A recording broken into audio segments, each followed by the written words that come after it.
तो hello students, welcome back to the second part of the drought chapter number 4।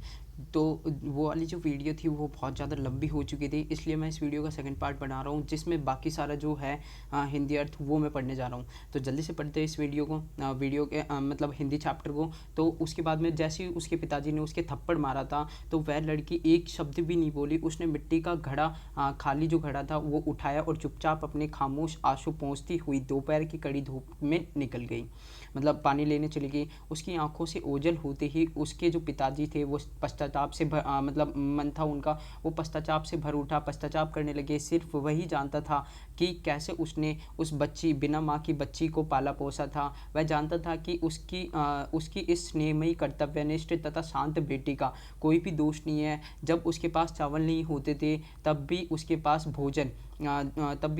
भोजन पूरा नहीं पड़ पाता था। यह तो और एक दिन में तो 3 बार भोजन करना असंभव था। पानी न होने के कारण से भी वह अनजान नहीं था। गांव के अंदर 3 तालाबों में से दो तालाब तो क्या है, उनमें से तो पानी सूख ही चुका था बिल्कुल। शिबू बाबू के निजी तालाब में थोड़ा बहुत पानी बचा हुआ था और वह आम जनता के लिए नहीं था।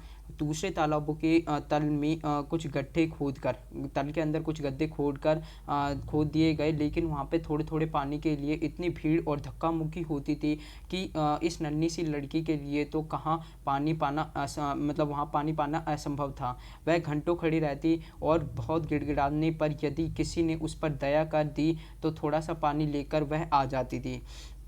उसे यह सब मालूम था, शायद आज वहाँ बिल्कुल नहीं था, शायद आज वहाँ पानी बिल्कुल नहीं था, या फिर किसी को भी उस पर दया करने का समय नहीं था। कुछ ना कुछ इसी तरह की बात जरूर रही होगी, उसने सोचा। और उसकी आंखों से आंसू भर आए, उसकी आंखें थी उसके अंदर आंसू भर आए।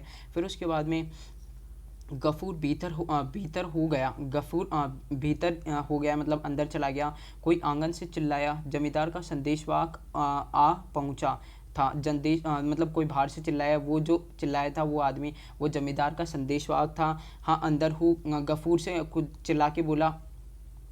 गफूर को बोला कि भीतर हो गया, तो गफूर ने बोला हाँ अंदर हूँ। क्यों? गफूर ने कड़वाहट से उत्तर दिया, अंदर हूँ क्यों, क्या हुआ? तो मालिक ने तुम्हें बुलवाया है, चलो।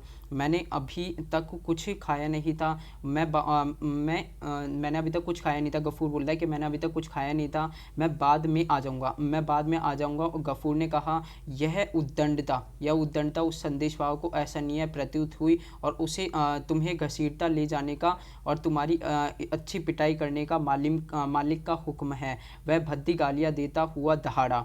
बाहर जो आदमी खड़ा था संदेशवाहक, वो भद्दी गालियां देता हुआ दहाड़ा। गफूर को दोबारा अपने आप पर नियंत्रण नहीं रहा।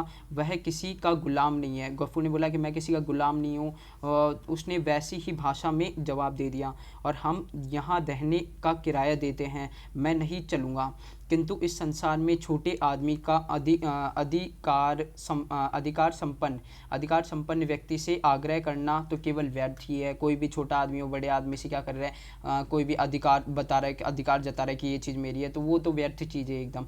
और बल्कि खतरनाक भी अगर बोलते हैं तो उनको गुस्सा आ जाता है, क्या पता क्या कर दें वो चीज़। सौभाग्य से कमज़ोर आवाज़ें बड़े लोगों के कानों तक शायद ही पहुंच पाती है। कमज़ोर आवाज़ें होती है वो बड़े लोगों के कानों में शायद ही पहुंच पाती है, नहीं तो पता नहीं क्या कुछ हो जाए। जब गफूर जमींदार के यहाँ लौटा जमींदार के यहाँ से लौटा तो मतलब जमींदार के वहाँ पे चला गया था, और वहाँ से जब लौटा तो चुपचाप लेट गया, और उसकी आंखें और चेहरा मतलब चेहरा जो था वो सूजे हुए थे। इस सारी तकलीफ़ का मुख्य कारण महेश था। और उस सुबह जब गफूर बाहर गया हुआ था तो महेश ने रस्सी तुड़वा ली थी, और जमींदार की ज़मीन में घुसकर फूलों को खा गया था, और धूप में सूखता हुआ अनाज खराब कर दिया था। आखिर में जब उसने उसे पकड़ने की कोशिश की तो जमींदार ने उसकी सबसे छोटी लड़की को घायल कर दिया, और उसके बाद में बच निकला। ऐसा कोई पहली बार नहीं हुआ था, लेकिन गफूर को गरीबी के कारण माफ़ी मिल जाती थी। मतलब ऐसा पहली बार नहीं हुआ था, और पहले भी हो चुका था। पहले गफूर को गरीबी के कारण माफ़ी मिल जाती थी। यदि वह चला गया होता, यदि वो खुद से ही चला गया होता और पिछले अवसरों की भांति जमींदार से माफ़ी मांग ली होती, तो शायद उसे माफ़ कर दिया गया होता। और किंतु उसके विपरीत उसने यह दावा किया कि वह किराया देता है और किसी का गुलाम नहीं है। जमींदार शिबू बाबू, जो जमींदार था उसका नाम था शिबू बाबू, उसके लिए इस अपमान को अपना असंभव था। उसके लिए इस अपमान को सहना क्या था, असंभव था कि भाई हम अपने किराए के मकान में रहते हैं, पैसा देते हैं, ये वो। तो ऐसी वो अपमान हो गया था उस चीज़ का, जमींदार का, तो वो सहना असंभव था उसके लिए। और गफूर ने बिना किसी प्रतिरोध के मारपीट का अत्याचार को सह लिया, मारपीट और अत्याचार तो उनको सह लिया। घर आकर भी वह बिना एक शब्द कहे एक कोने में पड़ा रहा, और भूख प्यास तो वह भूल ही चुका था, किंतु उसका हृदय बाहर जल रही सूर्य की भांति दहक रहा था। मतलब जो दिल में आग लग रही थी उसके बहुत ज़्यादा, और उसका इतना ही होश ना रहा कि उस समय समय कैसे बीत गया। उसको वो तो आते ही सो गया, बस उसको पता भी नहीं चला समय कैसे बीत गया। फिर उसके बाद में अचानक एक लड़की की चीख ने उसको झक्कोर कर बेहोश से जगा दिया। मतलब चीख आई उसकी बेटी की, तो जल्दी से वो जग गया। वह ज़मीन पर मुंह के बल गिरी हुई थी, और जो घड़ा वह ला रही थी, मतलब जो घड़ा उसकी बेटी लेके आई थी, वह एक और ढुलक गया था, और महेश ज़मीन पर बहते हुए पानी को पी रहा था। गफूर बिल्कुल अपने आपे से बाहर हो गया। बिना एक क्षण दुखे उसने अपने हल को हाथ में उठाया, और उसने कल मरम्मत के लिए जिसने कल मरम्मत के लिए छोड़ दिया था, और दोनों हाथों से उसने महेश के झुके हुए सिर पर हिंसक रूप से मार दिया। सिर्फ एक बार महेश ने अपना सिर उठाने की कोशिश की, किंतु उसके तुरंत बाद भूखमरी का शिकार दुबला पतला शरीर लड़खड़ाता हुआ ज़मीन पर गिर पड़ा। खून के बहुत बूंदें उसके कानों से लुढ़क रही थी। मतलब खून की बहुत सारी बूंदें महेश के कानों से निकल रही थी, और उसका पूरा शरीर एक या दो बार कांपा, और उसके बाद में फिर अगले और पिछले दोनों पैरों को पूरी लंबाई से फैलाते हुए महेश मर गया। और ये तुमने क्या कर दिया बाबा, उसकी बेटी ने बोला, ये तुमने क्या कर दिया बाबा, हमारा महेश मर गया। अमीना बिखल कर रोने लग गई। फिर उसके बाद में गफूर ना तो हिला डुला और ना ही उसने अमीना को कोई उत्तर दिया। वह उन एक जोड़ी स्थिर मोतियों जैसी काली आंखों को बिना पलक झपकाए निहारता रहा। 2 घंटे बीतने से पहले 2 घंटे भी नहीं हुए थे, गांव के छोर पर रहने वाले चर्मकर, जो कि चमड़े का काम करते हैं, झुंड में आए और बांस की एक बल्ली पर महेश को उठाकर ले गए, और उसके हाथ में चमकते हुए छुर्रों को देख काँप कर उसने बंद कर ली। मतलब काँप गया वो ये था ना, क्या नाम था इसका, गफूर। तो उन जो चर्मकर थे उनके हाथ में छुर्रे थे चमकते हुए एकदम, तो उनको देखकर वो काँप गया, क्योंकि वो काटने वाले थे महेश को अब। और कुछ भी नहीं बोल पाया। और फिर उसके बाद में कुछ भी नहीं बोल पाया, और उसके बाद में उसके हाथ में चमकते हुए वो बहुत ज़्यादा काँप गया और कुछ भी नहीं बोल पाया। पड़ोसियों ने उसे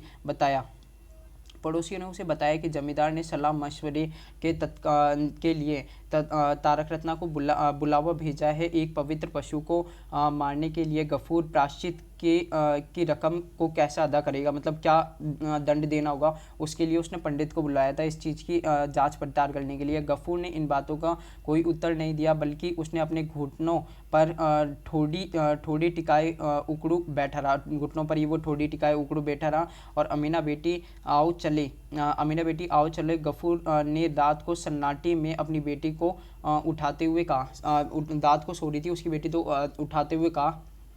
उसके बाद में वह आंगन में सो गई थी, वह आंगन के अंदर ही सो गई थी।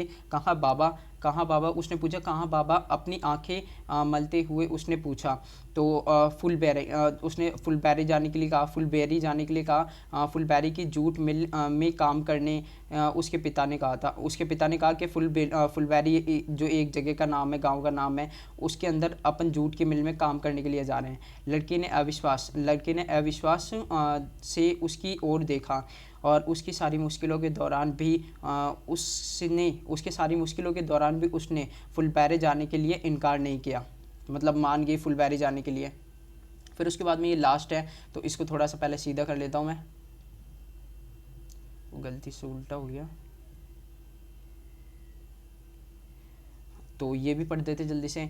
तो उसने आराम से इनकार नहीं किया, इनकार कर दिया था। और उसके बाद में वहाँ न कोई धर्म था, न कोई सम्मान था, और न औरतों के लिए, मतलब पहले तो मना कर दिया उसने, वहाँ पे न कोई धर्म था, न कोई सम्मान था, न औरतों के लिए कोई भी निजता थी। और वह अक्सर उसे गफूर को कहते हुए सुना था, मतलब गफूर को ही कहते हुए सुना था कि ऐसे यहाँ पे कुछ भी ऐसे कोई सम्मान नहीं होता था औरतों का। जल्दी करो मेरी बच्ची, हमें बहुत दूर जाना है, गफूर ने कहा। अमीना पानी पीने का कटोरा और अपने पापा की पीतल की थाली समेटने लगी। अब जो उसके पिताजी थे, उनके पीतल की जो थाली थी, जो वो अक्सर बंसी को दिया करता था, एक और उससे 1 रुपया उधार लिया करता था, तो उसको समेटने लगी।